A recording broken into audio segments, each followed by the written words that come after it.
नमस्कार। मैं आपसे आज कुछ विशेष बात करने के लिए यहाँ उपस्थित हुआ हूँ। वही कि हम सुखी कैसे रहें। मनुष्य जीवन हमें मिला, ये जीवन इतना मूल्यवान है, इतना महत्वपूर्ण है। कहते हैं देवता भी मनुष्य शरीर पाने के लिए तरसते हैं। इस शरीर के द्वारा ही हम सब अच्छे बुरे कर्म कर सकते हैं। जितने भी भोग हैं, सुख दुख हानि लाभ, सब कुछ हम इस मनुष्य शरीर द्वारा ही कर सकते हैं। लेकिन आज सारी ओर सुविधाएं होते हुए भी, सारे इतने उपकरण होते हुए भी, आवागमन के साधनों की बात करें तो पूर्व के समय में कितना लोगों को एक गांव से दूसरे गांव जाने के लिए बैलगाड़ी या घोड़ा वगैरह सब करना पड़ता था, और आज सब जगह द्रुत गति से आवागमन हो रहा है। मोबाइल ने तो क्रांति ला दी है। सारे तरह के खाने पीने, ओढ़ने पहनने, घूमने फिरने, सैर सपाटे, सभी तरह के मनोरंजन के विभिन्न साधन उपलब्ध हैं। फिर भी मनुष्य बहुत दुखी है, बहुत परेशान है, बहुत व्याकुल है। क्यों है? उसमें जब बार बार चिंतना होती है, बार बार चर्चा होती है और बार बार इसकी खोज होती है, तो मैं ये पाता हूँ कि लगभग संसार का, चाहे किसी भी जाति धर्म का हो, मानते हो न मानते हो, लेकिन सबको लगभग इसलिए है कि 90% लोगों को पितृदोष लगा हुआ है। पितृदोष एक ऐसा दोष है कि जो पीछा ही नहीं छोड़ता। पितृदोष से अधिकांश लोग ग्रसित हैं।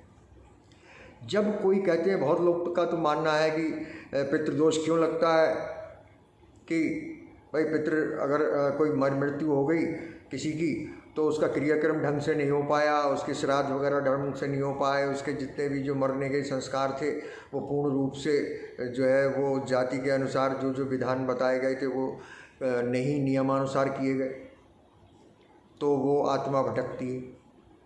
और लोग कहते हैं कि मरने के बाद 1 से लेके और 100 साल तक वो पितृ जो हैं वो भ्रमण करते रहते हैं, भटकते रहते हैं। और हम चूँकि उनके वंशज हैं, तो उनके वंशज होने के कारण हम वो सारा दुख झेलते हैं। अब कहते हैं कि साहब पितृदोष किसे लगता है, तो मेरा तो जहाँ तक अनुभव है और जो कुछ भी ज्ञान है उसके आधार पर मैं ये कहता हूँ कि पितृदोष एक व्यक्ति को केवल नहीं होता है। पितृदोष पूरे परिवार पर होता है, पूरा परिवार ग्रसित होता है।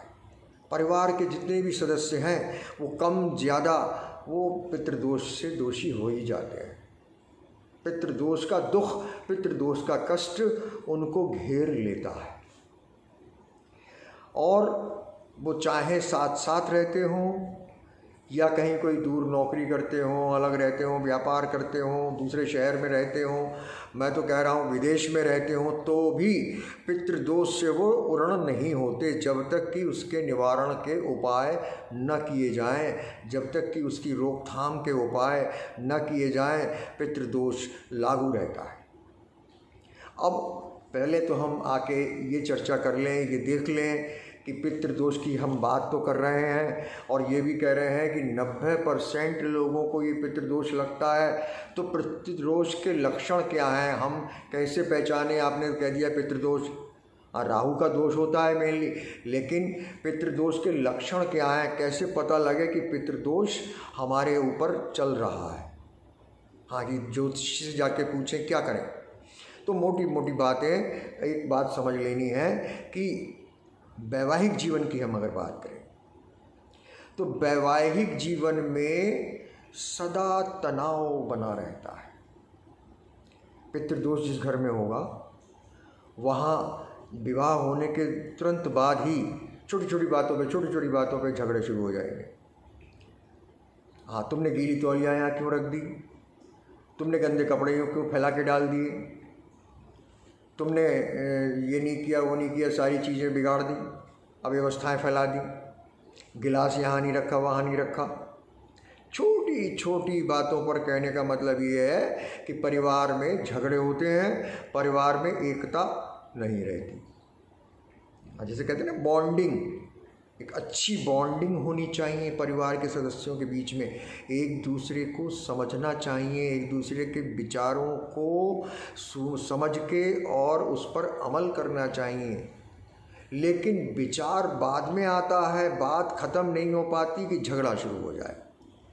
तो जब ऐसी स्थिति आ जाए कि बात भी नहीं हो रही है और झगड़े शुरू हो गए, तो इसका मतलब ये है कि पितृदोष चल रहा है, परिवार में एकता नहीं होगी, मानसिक शांति नहीं होगी, बिना बात के घर में लड़ाई झगड़ा होता रहता है, बिना बात के। और बच्चे जो हैं आपके, चाहे लड़का हो या लड़की हो, वो आपस में झगड़ते रहेंगे, एक दूसरे को नीचा दिखाने की कोशिश होती रहेगी, एक दूसरे से महान बनने की कि हम ज़्यादा ज्ञानी हैं, हमें ज़्यादा पता है कि तुम्हें ज़्यादा पता है, एक दूसरे की कमियां निकालना, छोटी छोटी बातों को उछालना कि गुस्सा हो जाए तुरंत दूसरा कोई एकदम हाथापाई की नौबत आ जाए।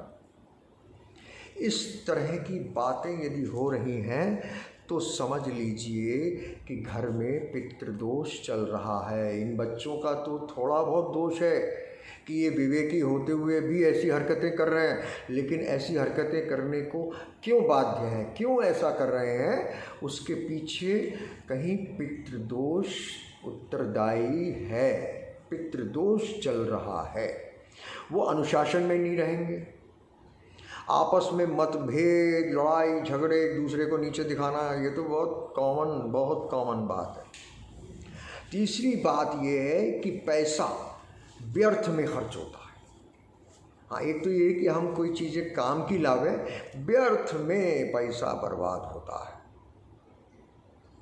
और पितृदोष जिस घर में हो उसमें तो ये 100% है, 100% कि बच्चे बड़ी उम्र के हो जाएंगे, लड़के ऊपर लड़की पसंद नहीं आ रही, पहले तो लड़की पसंद नहीं आ रही, लड़की फिर पसंद, फिर लड़कियां मिलना शुरू हुई, जैसे तैसे कहीं बात चली कि कहीं कोई देखा वाला, तो फिर उसमें कोई ना कोई बात होते होते पक्की होते होते और बीच में ही टूट जाना, बिल्कुल ऐन वक्त पर आके एकदम बातें पलट जाएं।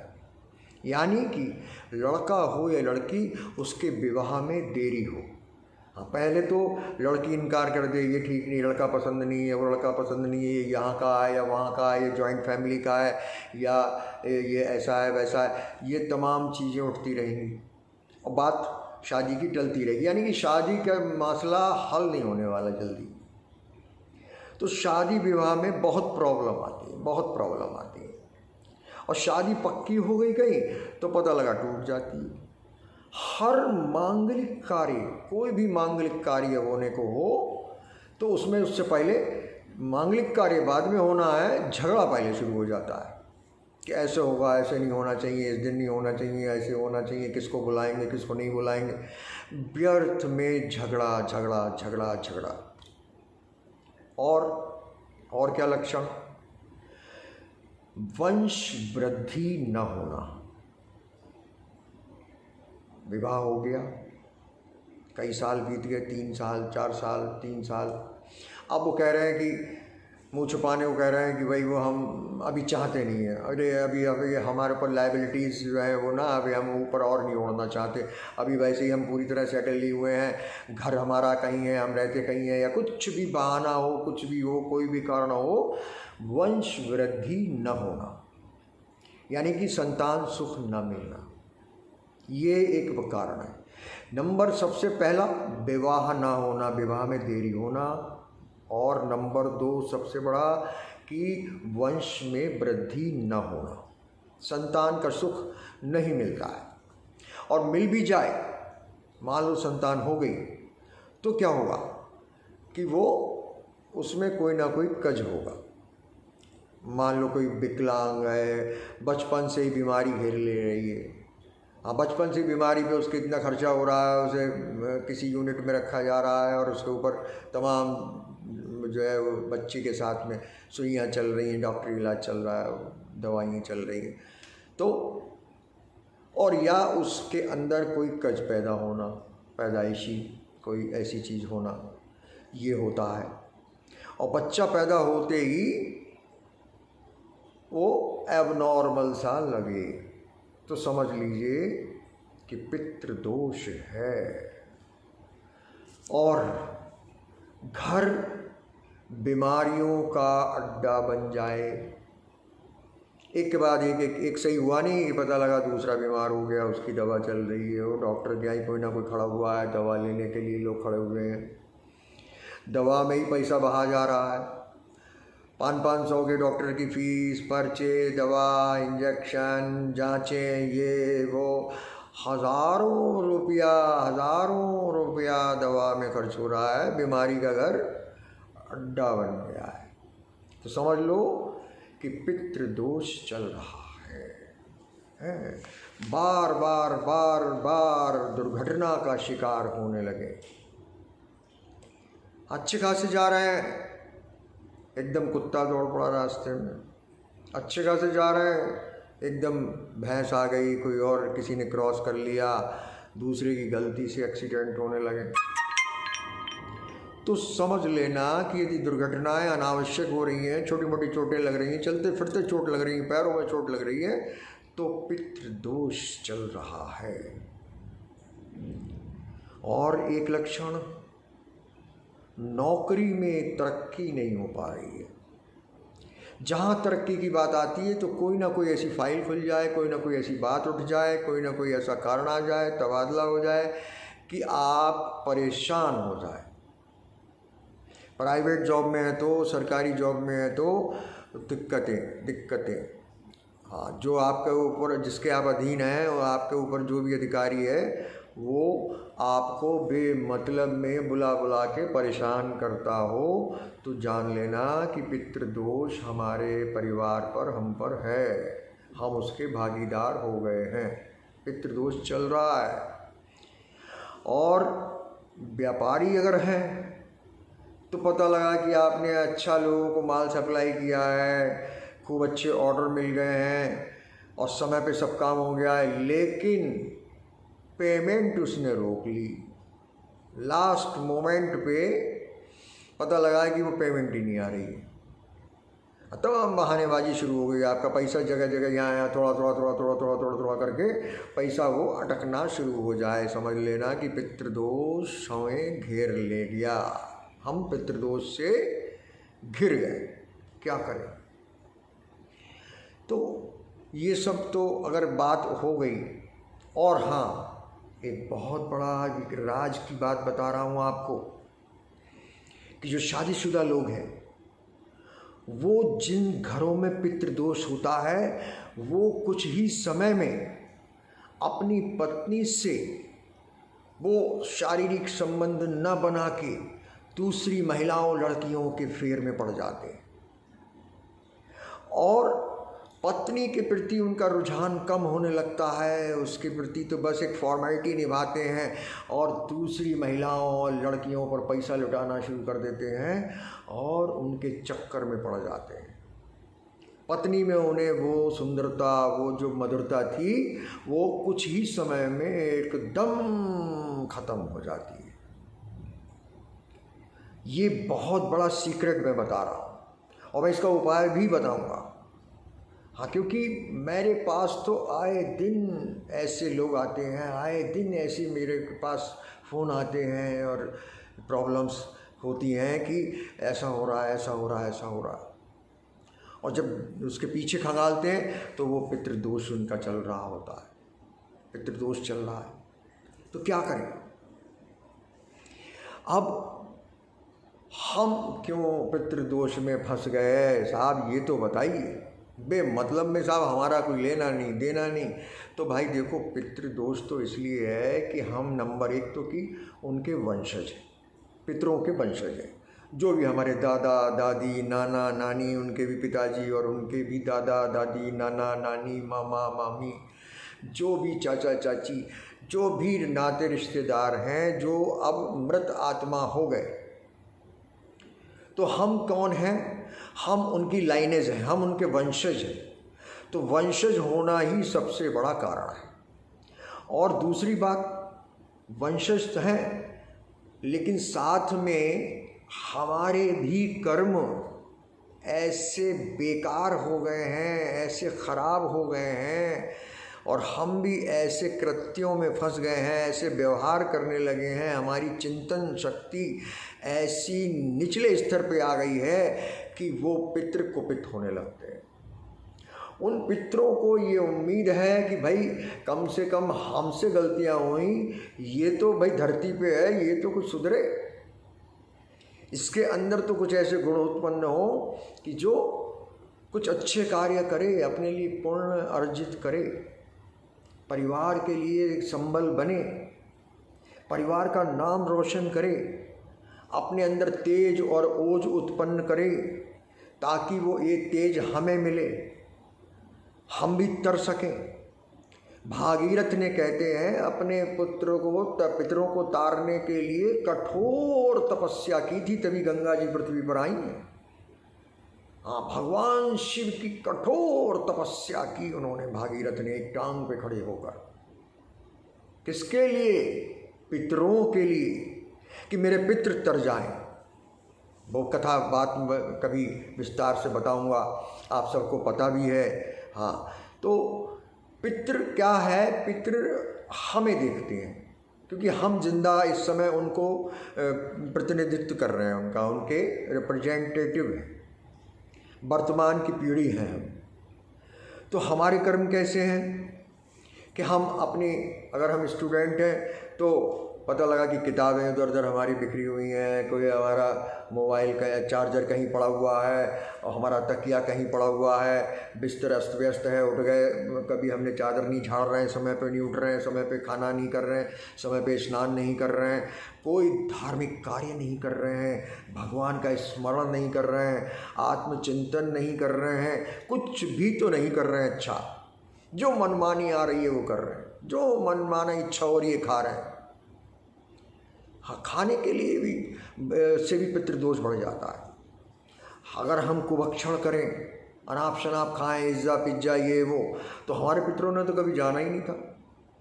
वो देखते हैं, अरे ये क्या हो रहा है हमारे घर में, वो पितृ एकदम कुपित होने लगते। तो हमारी कार्य प्रणाली कैसी हो, हमारी जीवन शैली कैसी हो, इस पर हम ध्यान ही नहीं देते। हम सोचते हैं अरे ये कहाँ का बवाल आ गया भैया, लोगों ने बस ये कह दिया, पंडितों के पास गए, ज्योतिषियों के पास गए, तो उन्होंने कहा भैया कि राहु के कारण ये सब हो रहा। अब राहु को तुमसे कौन सी जो है वो दुश्मनी है कि तुम्हारे पीछे वो लग जाए और ये सब कारण हो, क्यों ऐसा हो रहा है? तो अब आपको क्या करना है? आपको जो करना है कि आप, राहु की भी अगर कुदृष्टि है तो राहु छत का स्वामी होता है। आपके घर में मकान जो है ना, उसकी जो छत है, आप छत पे जाइए और छत पे पूरी इस तरह सफाई रखिए।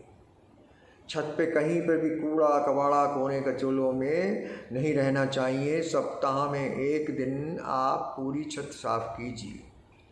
छत के ऊपर बोतलें लुढ़की होना, गमले लुढ़के होना, मिट्टी फैली होना बिल्कुल नहीं होना चाहिए। छत आपकी बिल्कुल साफ हो और आपका स्टोर रूम बिल्कुल करीने से लगा हुआ होना चाहिए। ये नहीं कि कबाड़ खाना है, स्टोर रूम है तो जो चाहे आपने भरते चले गए। ये घर है आपका। पितृ पूरे सब जगह के मालिक हैं। तो आपको पितृदोष से बचने के लिए मैं ऐसे छोटे छोटे टिप्स दे रहा हूँ कि जो बहुत मूल्यवान हैं, जिनको आप बड़े ध्यान से अगर सुन रहे हैं तो आप उसको बार बार, मैं तो कह रहा हूँ, नोट कर लीजिएगा कागज़ पे। बड़ी छोटी छोटी बातें हैं ये, और हम बस ध्यान नहीं रखते और सोचते हैं कि अरे एक बार दिवाली आएगी सफाई होगी, अरे काम वाली को फुर्सत नहीं मिली है, हमारे घर के नौकर को फुर्सत नहीं मिली है, बच्चों को जिस दिन छुट्टी होगी देखते हैं और साफ़ कर लेंगे। तो कोरोना वगैरह भी आ गया, इतनी सब चीज़ें बंदी हो गई, सब कुछ हो गया, क्या आपने सफाई करी, कौन सा काम कर लिया? कुछ लोगों ने किया होगा। आपको क्या करना है? अगर आपके घर में ये सब बातें जो मैंने बताई कि लक्षण दिखाई दे रहे हैं, पितृदोष है, तो आप घर को पूरी तरह साफ रखेंगे, सलीके से रखेंगे। और अगर घर में रसोई में भी बर्तन लुढ़के हैं, झूठे बर्तन भी उल्टे सीधे पड़े हुए हैं, करीने से रखिए। धुले हुए बर्तनों को करीने से लगा दीजिए, और झूठे बर्तनों को भी एक के नीचे एक, ये नहीं है कि सब बुरी तरह से फैले पड़े। गिलास आदि लुढ़के हुए ना हो, गिलासों को बिल्कुल प्लेट्स गिलास सब कायदे से लगाइए। और धर्म की अगर बात की जाए तो कहते हैं कि गीता के 7वें अध्याय में मोक्ष के बारे में बताया गया है, तो पितरों को वो मोक्ष के बारे में सुनना बड़ा आनंदित कर जाता है। तो आप गीता का 7वां अध्याय मनन कीजिए, पढ़िए, हिंदी में पढ़िए, गीता ले आइए। गीता बहुत सहज उपलब्ध है, भगवान कृष्ण की वाणी है गीता। भगवान ने अपने श्री मुख से, एक ही हमारे भगवान श्री कृष्ण ऐसे हुए हैं कि जिन्होंने अपने श्री मुख से ज्ञान दिया है, नहीं तो राम आए कृष्ण आए, जो भी कृष्ण जी तो ने तो दिया ही है, किसी ने भी मुख से ज्ञान नहीं दिया है जो भगवान श्री कृष्ण ने जीने की शैली बताई। तो 7वें अध्याय में कहते हैं मोक्ष के बारे में दिया हुआ है, और पितरों को मोक्ष चाहिए। तो आप 7वां अध्याय अगर गीता का पढ़ते हैं तो पितरों को थोड़ा राहत मिलती है, शांति मिलती है, आनंद मिलता है। और क्या करें? घर में चप्पल हो, जूते हो, वो एक के ऊपर एक चढ़े हुए ना हो। हाँ, लोग या यहाँ वहाँ बिखरे हुए ना पड़े हों। आए उतार के यूँ फेंका चप्पलों को, और जूते वहाँ डाले, अगले दिन काम आएगा। तो अब क्या करना है? करीने से रखिए। पितृ जब देखते हैं कि ये घर बिल्कुल व्यवस्थित है, मेरा बच्चा, मेरा वंशज बिल्कुल व्यवस्थित ढंग से डिसिप्लिन्ड ऑर्डर में रह रहा है, तो अपना आशीर्वाद देते हैं। और नहीं तो नाराज होते हैं, कुपित होते हैं, और वही पितृदोष आपको ऊपर खा जाता है, परेशान करता है। आप अपने जीवन में विचलित हो जाते हैं, दुखी रहते हैं, हाँ, बिल्कुल हर समय परेशान रहते हैं। तो घर में व्यवस्था होनी चाहिए। और अगर जहाँ आजकल आपके यहाँ तो क्या है, पहले तो चाबी वाली घड़ियाँ होती थी, अब तो सेल पड़ते हैं, घड़ियाँ चल, तो अगर पूरे हर कमरे में आप देख लीजिए, जहाँ जहाँ घड़ी लगी है, कोई घड़ी बंद नहीं होनी चाहिए, हर घड़ी चलती हुई हो। अगर ख़राब घड़ी है तो उसे टांगे नहीं, उतार के डिब्बे में बंद करके रख दीजिए। घर में बंद घड़ी न रखें, ठीक है। और पत्नियां क्या करें? हाँ, जिन पत्नियों के साथ में मैंने बताया था कि अभी वो जिनके पति अन्य महिलाओं से अपना शारीरिक संबंध बनाने के लिए तत्पर हो जाते हैं और अपनी पत्नी के प्रति विमुख हो जाते हैं, बिल्कुल ध्यान से हट जाता है, बस वो औपचारिकता रह जाती है कि भाई हमने विवाह किया है तो चलो अब निभाना है। तो उनको क्या करना है? पहले तो वो सुन लें। उनको बृहस्पतिवार के दिन, चाहे वो कोई भी प्रकार का वो कपड़ा पहनते हो, चाहे साड़ी, सूट, लहंगा आदि जो भी, वो पीले रंग का हो। बृहस्पति के दिन पीले वस्त्र पहने। और वो क्या करें? वो ओम श्री विष्णवे नमः, महालक्ष्म्यै नमो नमः। फिर से दोहराता हूँ, ओम श्री विष्णवे नमः, महालक्ष्म्यै नमो नमः। ये एक मंत्र का सेट है, एक मंत्र हुआ। इसको 21 बार प्रातःकाल या दोपहर में अगर स्नान करने का अवसर मिलता है घर के काम निपटा के, तो दोपहर को 11 बजे तक कर लें। स्नान आदि करके पीले वस्त्र पहने, हाँ पीला रंग हो प्रमुखता से, और जहाँ घर में अगर कोई पूजन स्थान वगैरह हो वहाँ जाकर और क्या करें कि ये मंत्र ओम श्री विष्णवे नमः, महालक्ष्म्यै नमो नमः, ये 21 बार गिन के 21 बार, ये एक बार हुआ, इस तरह 21 बार दोहरा लें। जोर जोर से दोहराएं तो और अच्छा है, और दोहराएं, जोर जोर से दोहराएं। तो ये 21 बार हमको करना है, ठीक है। और शुक्रवार के दिन वही महिलाएं जिनको वो पीड़ा है जो मैंने बताया, अभी बार बार नहीं दोहराऊंगा, वो महिलाएं शुक्रवार को एक कटोरी में जल ले लें, आधा कटोरी करीब भर लें, एक कटोरी हो उसमें आधा कटोरी वो जल ले लें, और उस जल को लेके सर से लेके और पूरे खड़े हो जाएं, नीचे वहाँ पाँव तक लेके फिर यहाँ आए। एक बार हुआ, वो कटोरी ऐसे पकड़े हुए हाथ में वो नीचे तक फिर ले जाके 7 बार उस जल को घुमाएं, उतारा कर लें उस जल का। कटोरी में जल लें, आधा कटोरी जल लें, शुद्ध जल, पीने वाला हो, आरओ का हो या बॉटल का हो, बिसलरी वगैरह का, शुद्ध जल, गंगा जल हो, बहुत अच्छा है, अति उत्तम है। तो वो जल लेकर 7 बार उतारा कर लेंगे, 7 बार, और फिर उस जल को वो तुलसी का पौधा अगर नहीं है तो एक मंगा के खरीद के मंगा लें, तुलसी के पौधे में डाल दें। तुलसी के पौधे में उस दिन और कोई जल न डाले, वो जल डालें। ये 21 शुक्रवार को, और वो जो मैंने बताया बृहस्पतिवार को, वो 21 बृहस्पतिवार को वो करना है। यदि उनको फिर से अपनी ज़िंदगी को लौटाना है, अपनी पटरी पे लाना है, तो उनको 21 बार ये कार्य अवश्य कर लेना चाहिए। और यदि घर में सबको सुख शांति चाहिए तो सब लोग वो अपना मैंने मंत्र बताया था और आज मैं फिर दोहरा रहा हूँ, ओम रूं हौं रुद्राय नमः,